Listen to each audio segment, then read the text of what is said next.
आरक्षण बंद करण्याचा विनयशील मार्ग म्हणून सध्या विरोधकांकडून सरकारवर टीका होताना दिसते। तसं विरोधक आणि सत्ता सरकार यांच्यातलं नातंच साप आणि मुंगसाचं, त्यामुळे त्यांचे आरोप प्रत्यारोप सुरूच असतात।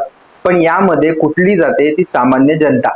सरकार योजना आणतं, निर्णय देतं, त्यावर विरोधक टीका करतात। सरकार ती टीका खोडून काढण्यासाठी विरोधकांच्या सत्ता काळातल्या चुका दाखवून देतं आणि हे दुष्चक्र असं सुरू राहतं।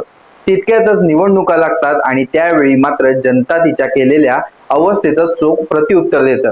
सध्याचं राजकारण म्हणजे हे असंच। आता राजकारण बाजूला ठेवून जर खरंच समाजाची प्रगती साधायची असेल तर निपक्षपातीपणे आणि कौशल्याने निर्णय देणारा हवाच, अशी शिफारस 2005 मध्ये एका अहवालात केली गेली होती। त्याच्या संदर्भात मोदी सरकारने एक महत्त्वाचा निर्णय घेतलाय आणि म्हणूनच विरोधक या निर्णयावर ताशेरे ओढतायत। कोणता आहे तो निर्णय? त्याचा फायदा होणार का तोटा? यामुळे खरंच देशाची प्रगती होणार का? सर्व पाहूया प्राईम संवादच्या आजच्या भागात। नमस्कार, मी श्रेयस। प्राईम संवाद या युट्यूब चॅनलवरती तुमचं स्वागत करतो। यूपीएससी स्पर्धा परीक्षा देणाऱ्या अनेकांचं या परीक्षेत पास होऊन स्वतःला सिद्ध करण्याचं स्वप्न। स्वतःच्या घरच्या परिस्थितीवर मात करत काही जण जिद्दीने पुढे जातात, पण जर याच जिद्दीवर सरकारच्या निर्णयाने विरजण पाडलं तर? नुकतीच मोदी सरकारने यूपीएससीची जाहिरात प्रदर्शित केली आहे। या जाहिरातीत 45 लॅटरल एंट्रीज पोस्ट बाबत सांगितलंय। आता काय आहे ही जाहिरात आणि ही लॅटरल एंट्रीज म्हणजे काय, सर्व जाणून घेऊया। या जाहिरातीत असं म्हटलंय की यूपीएससी अंतर्गत 45 जागांसाठी लॅटरल एंट्रीज असणार आहेत। 10 सहसचिव आणि 35 संचालक किंवा उपसचिवांसाठी ही भरती असणार आहे। कोणतीही परीक्षा न देता विशिष्ट क्षेत्रातल्या इच्छुक अनुभवी व्यक्ती अर्ज भरू शकतात। यांच्या गुणवत्तेनुसार त्यांची कंत्राटी पद्धतीनुसार 3 वर्षासाठी नियुक्ती केली जाईल। उमेदवारांच्या गुणवत्तेनुसार हा कालावधी 5 वर्षापर्यंत वाढवलाही जाऊ शकतो। या निर्णयावर आता विरोधकांकडून सडकून टीका होताना दिसते। असं करून सरकार आरक्षण संपवण्याच्या मार्गावर आहे असंही म्हटलं जातंय। पण का? आणि सरकारचा हा निर्णय पहिल्यांदाच आहे का? चला बघूया। IASच्या पदांसाठी आधी नियुक्त्या कशा व्हायच्या? तर त्यासाठी परीक्षा द्यावी लागायची। ती आत्ताही द्यावीच लागते, पण त्यासाठी पर्यायही आहेत। ज्या अधिकाऱ्यांना IAS व्हायचं असेल तर त्यासाठी जे राज्यसेवा अधिकारी आहेत त्यांनाच फक्त बढतीचा पर्याय आहे।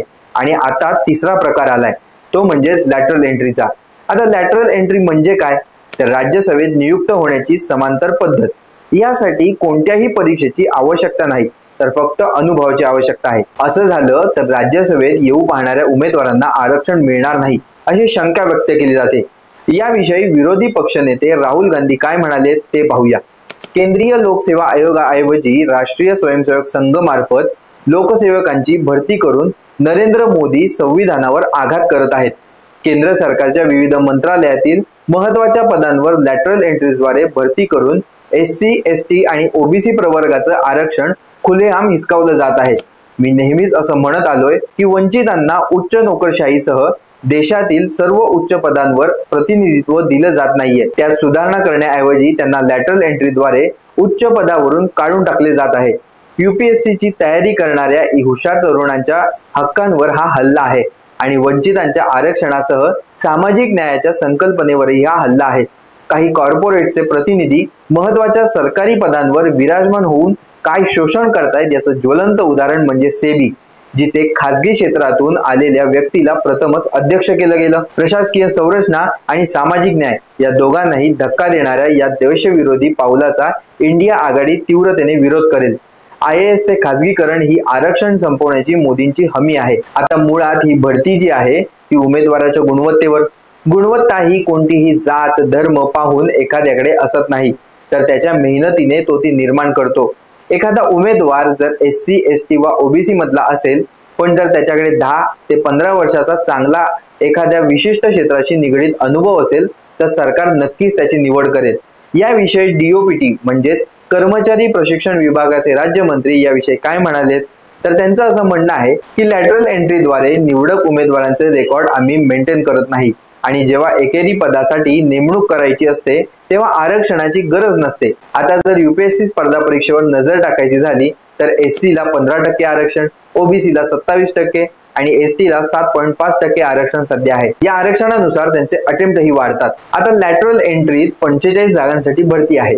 हा 45 जागांचा जर एकच गट केला तर SC साठी 6 जागा, ST साठी 3 जागा आणि OBC साठी 12, तर आर्थिकदृष्ट्या मागास वर्गासाठी 4 जागा राखीव ठेवल्या.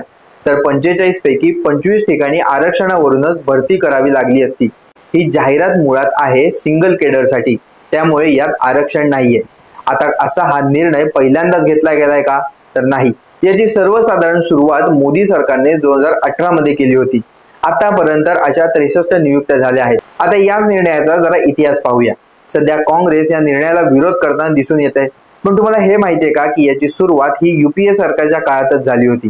1970चा पहिला प्रशासकीय सुधारणा आयोगाचा अहवाल पाहिला तर विशिष्ट क्षेत्रातले तज्ञही प्रशासकीय सेवेत असावेत, जेणेकरून त्यांच्या ज्ञानाचा आणि अनुभवाचा वापर देशाच्या प्रगतीसाठी होऊ शकतो, अशी शिफारस करण्यात आली होती.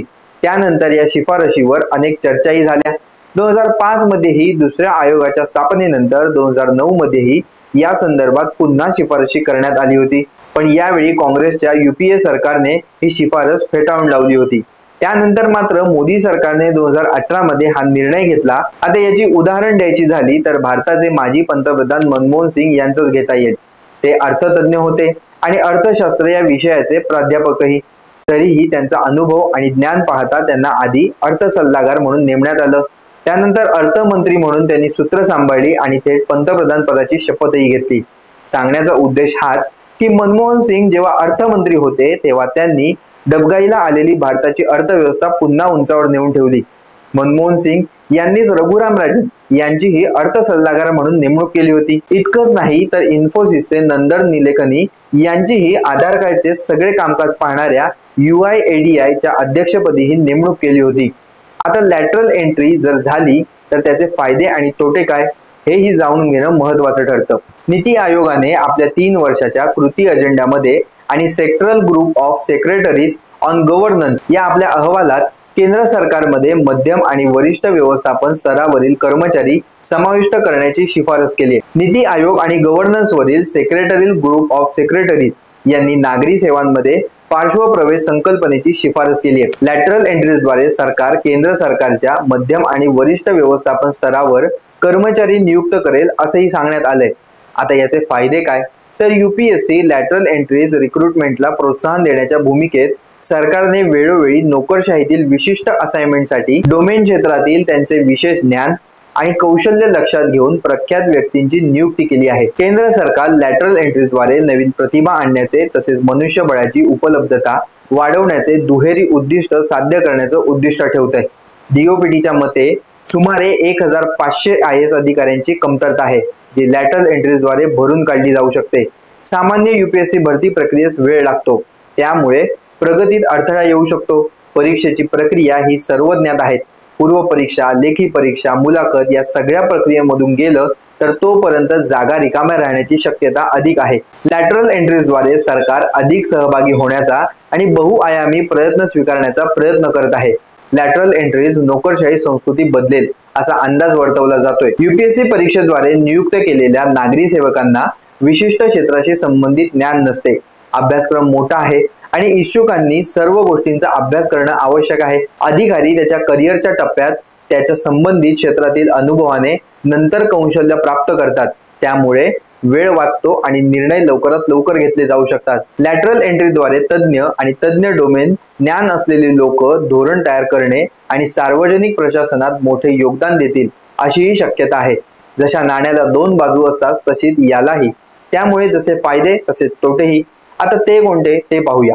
नागरी सेवकांची योग्य निवड आणि नियुक्ती हा आधुनिक गुणवत्तेवर आधारित नोकरशाहीचा पाया आहे. या प्रस्तावित प्रक्रियेशिवाय इतर कोणतीही गोष्ट लोकांकडून नीट घेतली जात नाही. सिव्हिल सर्व्हिसेसमध्ये लॅटरल एंट्रीची टीका का केली जाते हा मुख्य मुद्दा आहे. कारण या नियुक्त्यांमध्ये कोणतेही आरक्षण नाहीये. शिवाय राजकीय पक्षाला नोकरशाहीच्या सेटअपमध्ये स्वतःचे लोक आणण्यासाठी त्यांना मागचे दरवाजे म्हणून देखील हे पाहिलं जातंय. त्यामुळे सरकार त्यांच्याच माणसांना पदावर बसवेल का काय अशी शंका व्यक्त केली जाते. लॅटरल एंट्रीजद्वारे भरती झालेल्यांना नोकरशाही व्यवस्था आणि तिची कायमस्वरूपी स्थापना समजत नाही. यासाठी कोणतेही प्रशिक्षण किंवा अभिमुखता प्रदान केलेली जात नाही. दुसरीकडे सरकारचा हेतू सार्वजनिक सेवा आहे. या सगळ्या गोष्टींचा विचार करायचा झाला तर सरकारने IAS चे खासगीकरण करण्यापेक्षा UPSC परीक्षेमार्फतच उमेदवार निवडावेत. आणि ते निवडल्यानंतर त्यांच्या प्रशिक्षणासाठी आणि मार्गदर्शनासाठी तज्ञ व्यक्तींची नेमणूक करावी, म्हणजे सगळ्यांनाच समान संधी मिळेल आणि तज्ञ व्यक्तींच्या योग्य मार्गदर्शनाने प्रगती ही साधता येईल। याबाबत तुम्हाला काय वाटतं? सरकारच्या निर्णयाविषयी तुमचं काय मत आहे आम्हाला नक्की कमेंट सेक्शन मध्ये सांगा। हा व्हिडिओ आवडला असेल तर लाईक करा, शेअर करा आणि सबस्क्राईब करायला विसरू नका प्राईम संवाद YouTube चॅनेलला। धन्यवाद।